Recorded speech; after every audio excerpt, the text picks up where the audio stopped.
to renew a covenant relationship with His people. Karuyag ni Lord, i-renew naton ang aton covenant sa iya.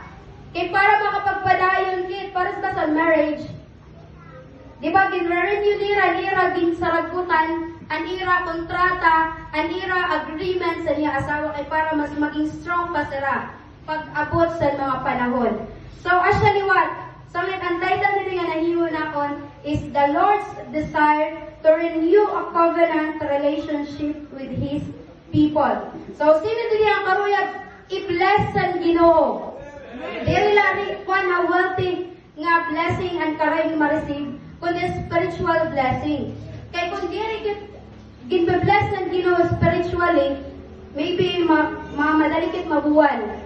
Kung may bagyo na umagi nga makusog ura sa aton kinabuhi, mabubuwal kit dayon kung diri kit nakatuon nila sa Ginoo, kung diri ta i-renew ang aton covenant. Kay may mga Christian maluya na sila sa nira pagpangalagad sa Ginoo tungod diri nira gin-renew ang ira agreement sa Ginoo, diri nira gindudumdum otro ang ira agreement sa Ginoo, nagkakaluya ura-ura, nagkakaluya. Sangat importante yan na sa aton kinabuhi na ma-renew naton ang aton kontrata sa Ginoo. Parehas ang pagtrabaho. May kontrata ka 3 years or 3 months or 6 months. After sana, magre-renew ka kay bangin an imo ko an imo head or an imo labaw, magyakan siya naman, taray mo pa magtrabaho, mag-i-end na an imo kontrata. Diba, kay iguan kaniya, papakianan kaniya kung magpadayon ka pa ba.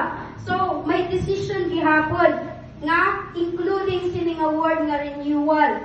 So, the Lord's desire to renew a covenant relationship with His people. So, let's read in Haggai chapter 1, verses 1 to 15, then continue kit sa chapter 2, verses 1 to 9. So, sige, kuan, sabay-sabay natin basahon. Kay para diri na ako lang tanong binasa, kay importante ora-ora ang word of God na ma-utter ta sa aton baba, diri na sa pagpamati.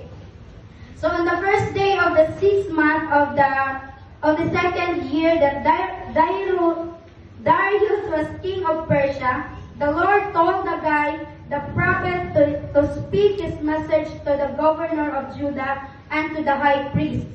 So Haggai told Governor Zerubbabel and high priest Joshua that the Lord all-powerful had said to them and to the people, "You say this isn't the right time to build a temple for me, but it is right for you to live in expensive houses.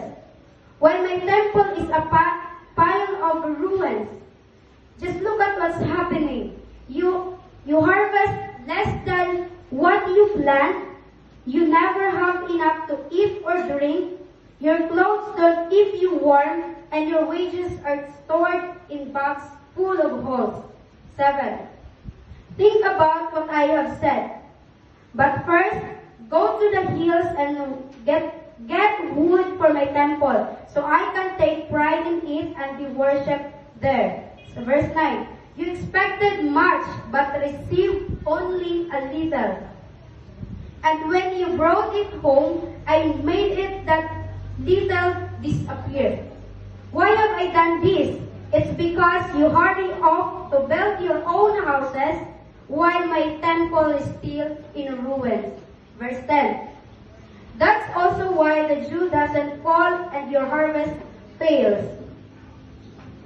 11. And so at my command, everything will become barren. Your farmland and pastures, your vineyards and olive trees, your animals, and you yourselves. All you hard work will be for nothing.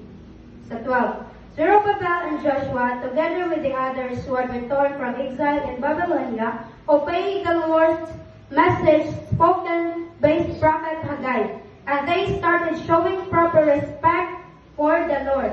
Verse 13. Haggai then told them that the Lord had promised to be with them. So the Lord God all-powerful made everyone eager to work on his temple, especially Zerubbabel and Joshua. Verse 15, last verse.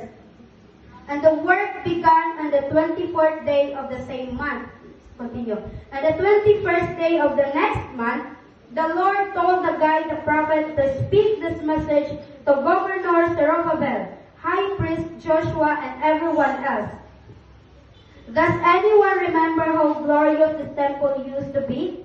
Now it looks like nothing. Verse 4. But cheer up, because I, the Lord all-powerful, will be here to help you with the work. So 5. Just as I promised your ancestors, when I brought them out of Egypt, don't worry, my spirit is right here with you. Verse 6. Soon I will again shake the heavens and the earth, the sea and the dry land, and I will shake the nations, and their treasures will be brought here. Then the brightness of my glory will fill this temple. All silver and gold belong to me. Last, and I promise that this new temple will be more glorious than the first one. I will also bless this city with peace. Thank you, Lord, for your message. Salamat sa Ginoo kay ginpaulit-ulit dito ang temple.